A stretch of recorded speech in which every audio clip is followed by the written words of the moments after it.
Hello दोस्तों, नमस्कार। एक बार फिर से आप सभी का स्वागत है। दोस्तों, जैसा कि आपने पिछले वीडियो में जाना कि हमारी जो पिक्चर ट्यूब होती है उसकी बनावट किस प्रकार से होती है और उसके अंदर जितने भी पिन होते हैं तो सभी पिन के ऊपर हमने चर्चा किया कि उस पिक्चर ट्यूब के अंदर कौन सी पिन क्या भूमिका निभा रही है।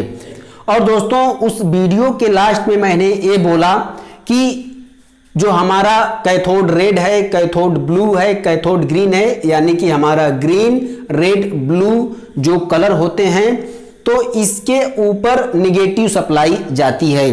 तो एक हमारे मित्र हैं जिन्होंने कमेंट किया, जो कि एमके टेक्नीशियन हैं, कि सर जो आईसी से जो ट्रिगर निकल रहे हैं, जो कि एक वीडियो सिग्नल या कुछ भी सिग्नल निकल रहा है आरजीबी से, तो वहां से तो पॉजिटिव सिग्नल निकल रहा है और यहां पर 180 वोल्ट जा रहे हैं। तो सर आपने बोला कि यहां पर निगेटिव सप्लाई जाएगा। तो सर मैं कुछ समझा नहीं और मैं लेसन 1 से आपकी वीडियो को देखता आ रहा हूं, तो मैं देखते देखते यहां तक आ चुका हूं।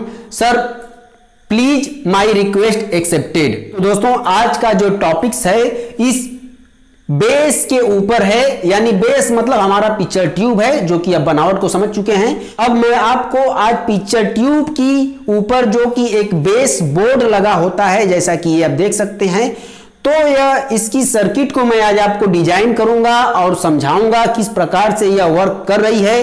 तो सबसे पहले जो हमारे कुछ कनेक्शन होते हैं उनको मैं कर देता हूं। तो यहां पर अगर ग्राउंड दिया गया है तो मैं इसको इस प्रकार से सबसे पहले तो मैं ग्राउंड कर देता हूं।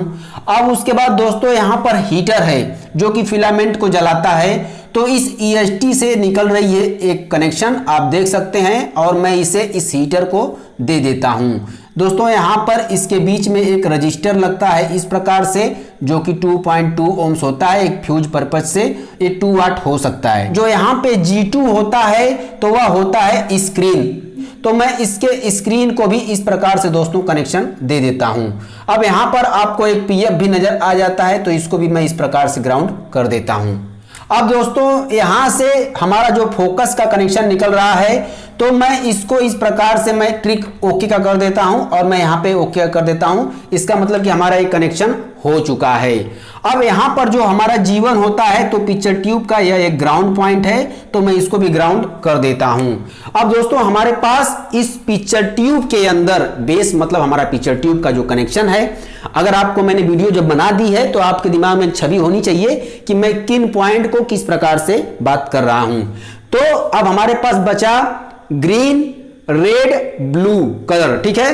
अब दोस्तों ये जो पॉइंट जो बन रहे हैं ग्रीन, रेड, ब्लू, तो इसकी डिजाइन और इसको जो सिग्नल दिया जा रहा है इस आईसी से, तो किस प्रकार से इसके अंदर पहुंचाया जा रहा है, वर्क कराया जा रहा है। अब मैं यहां से पहले मैं पॉइंट को ले लेता हूं, जैसा कि आप देख सकते हैं 1, 2 और मैं 3 पॉइंट को ले लेता हूं और आपको इस बेस बोर्ड के अंदर 3 पॉइंट नजर आते हैं, यानी 3 वायर का कनेक्शन है और यहां पर एक में 5 वायर का कनेक्शन है, जो कि 3 वायर निकल रहे हैं दोस्तों। तो एक होता है 180 वोल्ट होता है, एक होता है ग्राउंड, एक होता है हीटर। अब दोस्तों यह 180 वोल्ट इधर भी हो सकता है, इधर भी हो सकता है। ग्राउंड हमेशा बीच में रखा जाता है, कारण यह है कि हीटर को यहां पे रखने से कभी बाई चांस अगर आपसे गलती होती है, शॉर्ट हो जाता है कोई कारण से, तो आपका ये फिलामेंट तुरंत का तुरंत उड़ जाएगा, क्योंकि 4 से 5 वोल्ट इसके अंदर सप्लाई जानी होती है।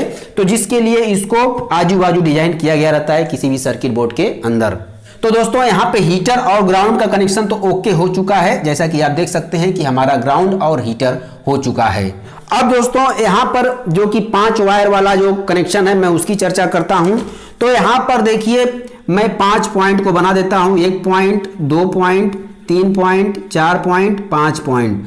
अब दोस्तों यहाँ पर एक साइड से मैं रेड, ग्रीन और ब्लू मैं कलर की बात कर रहा हूं। एक हो सकता है यहां पर एक ग्राउंड हो सकता है, एक हो सकता है 8 वोल्ट, या हो सकता है कि ग्राउंड ए साइड हो सकता है, 8 वोल्ट इधर हो सकता है। अब मैं इस पे चर्चा करूंगा क्योंकि हमारा एक 8 वोल्ट बाकी है और आरजीबी बाकी है और हमारा यहां पर 180 वोल्ट बाकी है, तो हमें इस पर चर्चा करना है और इसकी डिजाइन करनी है। तो किसी भी पिक्चर ट्यूब के अंदर जो कि हमारा जो सिग्नल निकलता है आरजीबी, तो उसे हम डायरेक्ट नहीं दिए रहते हैं इसके कलर को ऑपरेट करवाने के लिए, बल्कि एक ट्रांजिस्टर की मदद से सप्लाई दी जाती है। तो सबसे पहले मैं एक ट्रांजिस्टर ले लेता हूं, यह होता है एनपीएन ट्रांजिस्टर। आप देखेंगे तो यहां पर जो कि सप्लाई होती है दोस्तों, तो 180 वोल्ट की सप्लाई एक रजिस्टर के थ्रू यहां पर दी गई रहती है। आप देख सकते हैं यहां से, यानी एक रजिस्टर की मदद से इस ट्रांजिस्टर के कलेक्टर पे एक सप्लाई दी गई रहती है, और यहां पर हमारा 180 वोल्ट, 170 वोल्ट, 150 वोल्ट, 120 वोल्ट, वो समय समय के हिसाब से जैसा स्क्रीन पे कलर आता है वैसे वैसे यहाँ का लेवल घटते बढ़ते रहता है। और किसी भी कलर का कभी भी कुछ भी हो सकता है, एक कोई एक सेम नहीं रहेगा। जैसा कलर स्क्रीन के अंदर आती है वैसे वैसे यहाँ पे वोल्टेज घटते बढ़ते हैं। तो दोस्तों अब यहां से देखेंगे तो यहां से एक रजिस्टर के थ्रू इस प्रकार से ये हमारा जो कि कनेक्शन जाता है इसके रेड के ऊपर। मैं यहां पर दे देता हूं रेड को कनेक्शन। अब आपको ये समझ में आता होगा कि यहां से 180 वोल्ट जो जा रहे हैं इस ट्रांजिस्टर के थ्रू, तो यहां पर हमारा 180 वोल्ट के हिसाब से ये काम कर रहा है। तो दोस्तों आप बिल्कुल गलत सोच रहे हैं, क्योंकि ये जो इसके जो कलर के जो कि कैथोड हैं, तो दोस्तों इसके इंटरनल में इसको सप्लाई मिलते रहती है। अब दोस्तों देखिए वो G2 से मिलती है, या हो सकता है जो 25,000 वोल्टेज आती है उसके कुछ इफेक्ट के कारण होता है, या दोस्तों कहां से होता है अब इसकी जानकारी तो हमें नहीं है। कारण यही है कि यह मल्टीमीटर से टेस्ट करने के बाद कनेक्टिविटी नहीं दिखाता है। अगर वो दिखाता है ग्राउंड से तो वो शॉर्ट हो जाता है गन, तो वो फुल आपका वो कलर आने लगता है जो गन आपका शॉर्ट रहता है। तो यहां पर जो सप्लाई 180 वोल्ट आती है तो वह इसे नहीं जलाने के लिए आती है, यानी उसको लाइट को बंद करने के लिए आती है। जैसे कि आप देख सकते हैं कि यहां पर हमारा एक मान के चलिए कि हमारी एक कॉइल है, तो यहां पर जो सप्लाई आती है, तो दोस्तों अब यहां से जब इस कॉइल के अंदर से जब सप्लाई आती है तो यहां से इससे कलेक्टर पे आ जाती है, तो यहां से इसे निगेटिव दिया जाता है तो जाकर के एक कॉइल काम करती है। न कि यहां से भी हम दे देंगे जो सप्लाई ये आ रही है तो ये काम नहीं करेगा, क्योंकि यहां से इसको निगेटिव देना था और यहां पर पॉजिटिव ऑलरेडी आ रही है इसके यहां से। तो दोस्तों लेकिन इस पिक्चर ट्यूब की बनावट कुछ इस प्रकार से है कि इसको हम लोग मल्टीमीटर से टेस्ट करते हैं तो इसकी कनेक्टिविटी नहीं दिखाता है कि भाई ये कहां से इसको पहली सप्लाई मिल रही है, क्या वह G2 से मिल रही है या हो सकता है कहीं और से मिल रही है। तो दोस्तों हम भी एक टेक्नीशियन है आपके जैसे, तो जो चीजें हम एक्सपीरियंस करते हैं कि भाई जो इसको जो सप्लाई आ रही है तो कहां से आ रही है, उसको अब हम ध्यान नहीं देते हैं। हम ध्यान देते हैं कि इसके ऊपर जब हम निगेटिव देते हैं तो ये काम करता है, और जैसे ही अगर 180 वोल्ट के लेवल को जितना नीचे लाएंगे उतना तेज ग्लो होता है। तो अब आपको यह मैं बताना चाहता हूं कि जब 180 वोल्ट की जो सप्लाई एक यहां से रजिस्टर के थ्रू जा रही है, तो दोस्तों फिर उसके बाद एक सप्लाई डायरेक्ट दी जाती है जो कि यहां से एक रजिस्टर से और इसके कैथोड के ऊपर, ताकि हमारा जो ये ट्रांजिस्टर है ये हमारा देखिए इस प्रकार से रहता है दोस्तों, एक रजिस्टर लगा करके और इसे एक ग्राउंड किया गया है। रेड है, ग्रीन है, ब्लू है, सिग्नल है, तो इस प्रकार से जा रहे हैं। बीच में एक रजिस्टर लग गया है इसकी सेफ्टी के लिए कि कभी ये खराब हो तो इसका सप्लाई रिटर्न ना आए, जिसके लिए यहाँ पे एक रजिस्टर लगा दिया गया है। यहाँ पे एक नॉइस के रूप में एक रजिस्टर लगाया जा सकता है और यहाँ पर एक पीएफ लगाया जा सकता है इस प्रकार से, जैसा कि आप देख सकते हैं। और यहाँ पर भी एक नॉइस के रूप में एक पीएफ लगाया जा सकता है इस प्रकार से।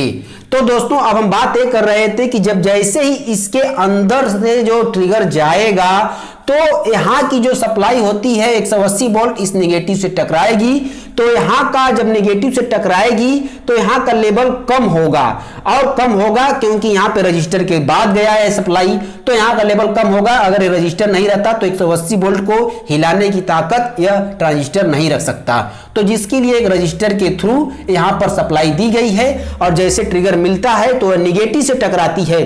तो अब वो निगेटिव से कितना टकराना है यह तय करता है यह सिग्नल कि भाई मुझे कितना कलर कितना लाना है कितना नहीं लाना है।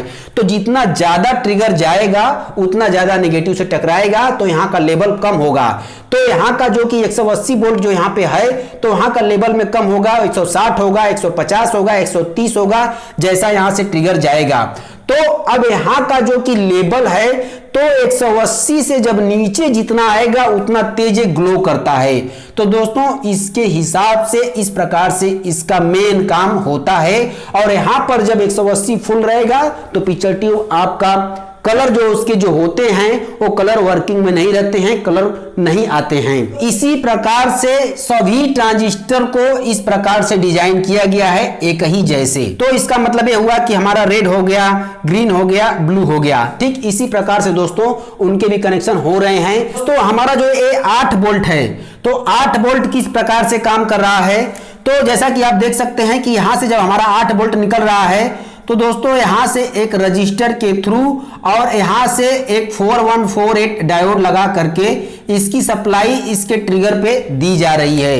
अब यहां पे 8 वोल्ट की सप्लाई डायरेक्ट इसके बेस के ऊपर देने का क्या मतलब होता है। आरजीबी होते हैं काफी ज्यादा एक कमजोर होते हैं सिग्नल, तो जिसके लिए और यहां पे एक बल्ब को जलाना है तो यहां से एक सप्लाई की व्यवस्था की गई है कि यहां से एक सप्लाई मिलती रहे और ये बल्ब तो थोड़ा कुछ जलते रहे, लेकिन जिसके अंदर थोड़ी सी जो कि एक फ्रीक्वेंसी बस पैदा करना है तो इससे एक फ्रीक्वेंसी पैदा की जा रही है ताकि इसके लेवल में कुछ हल्का सा जो कि एक उतराव चढ़ाव आ जाए इस प्रकार से। और यहां से जो कि ये ट्रांजिस्टर है तो कुछ वर्किंग में रहता रहे। और यहां से एक रजिस्टर का प्रयोग किया गया है जानबूझ करके कि अगर एक खुदा न खास्ते अगर ट्रांजिस्टर शॉर्ट होता है तो डायरेक्ट ग्राउंड से ना हो जाए ताकि यहां पे फुल निगेटिव हो जाए, तो जिसके लिए ये दिक्कत करेगा। तो जिसके लिए एक रजिस्टर यहां पे लगाया गया है कि ये ट्रांजिस्टर शॉर्ट होने के बाद पूरा निगेटिव ना रहे बल्कि कुछ ऊपर रहे जितना कि रजिस्टर की वैल्यू हो। और यहां पर जो कि एक रजिस्टर के थ्रू जो जा रहा है तो यही सप्लाई एक घूम करके इधर हो जाएगी और ये फुल जब शॉर्ट होगा तो ये पूरा शॉर्ट निगेटिव से होने नहीं देगा, जिससे कि यहां का जो वैल्यू होता है जो वोल्टेज होता है वो 180 से नीचे रहेगा। बहुत रहेगा तो 70 रहेगा, 80 रहेगा, 90 रहेगा, 100 रहेगा, लेकिन वहां पे जीरो नहीं रहेगा। जीरो रहेगा तो आपका पिक्चर ट्यूब खराब भी हो सकता है। तो जिसके लिए यहां पर जो कि एक रजिस्टर लगाए जा रहे हैं और यहां पर एक पीएफ लगाया जा रहा है फिल्टर के पर्पज से, और यहां पे जो ट्रांजिस्टर लग रहे हैं तो एनपीएन लग रहे हैं जो कि निगेटिव से टकराने के लिए, और यहां से जो एक सप्लाई जा रही है तो यहां पर उसको ट्रांजिस्टर को हमेशा वर्किंग में रहने के लिए और यहां से उसके अंदर एक मार्किंग या एक तरह की डिजाइन बनाने के लिए यहां से बस एक फ्रीक्वेंसी जा रही है। और दोस्तों इसी प्रकार से सभी कलर के ऊपर इतने ट्रांजिस्टर लग रहे हैं, इसी प्रकार से लग रहे हैं और सब जगह एक एक रजिस्टर लग रहा है इस प्रकार से। ठीक है दोस्तों, इस प्रकार से एक एक रजिस्टर लग रहे हैं और यहीं से जो सप्लाई जा रही है इस प्रकार से, तो एक एक डायोड सबको लगे हैं इस प्रकार से। ठीक है, तो दोस्तों इस प्रकार से लगे हैं। तो आप समझ सकते हैं कि ये जो डिजाइन जिस प्रकार से बनाई गई है उसी प्रकार से सभी ट्रांजिस्टर के लिए डिजाइन बनाई गई है। यहां से जो ट्रिगर जाते हैं तो इसके अंदर बस एक फ्रीक्वेंसी पैदा करने के लिए, उसके अंदर एक ब्लिंकिंग पैदा करने के लिए जो कि एक तरह की फिल्म रहती है उस वीडियो के माध्यम से, और उस वीडियो के माध्यम से और यहां से जो ये सप्लाई जाती है तो उस वीडियो सिग्नल को एक तरह से मतलब इंक्रीज करता है जो कि इसके बल्ब को हमेशा के लिए कंटिन्यू थोड़ा जला के रखता है, क्योंकि एक तरह से वो बल्ब है, कोई एक ट्रांजिस्टर नहीं है कि बहुत तेजी से वो काम करता है। अभी बहुत सारे बेस बोर्ड हैं तो सबका डिजाइन अलग अलग हिसाब से अलग अलग इंजीनियर किए रहते हैं। तो दोस्तों उस पर चर्चा बारी बारी से होगी। तो दोस्तों बस आज के लिए तो इतना ही और मिलते हैं नेक्स्ट वीडियो में। तब तक के लिए अपना ख्याल रखें और मस्त रहें।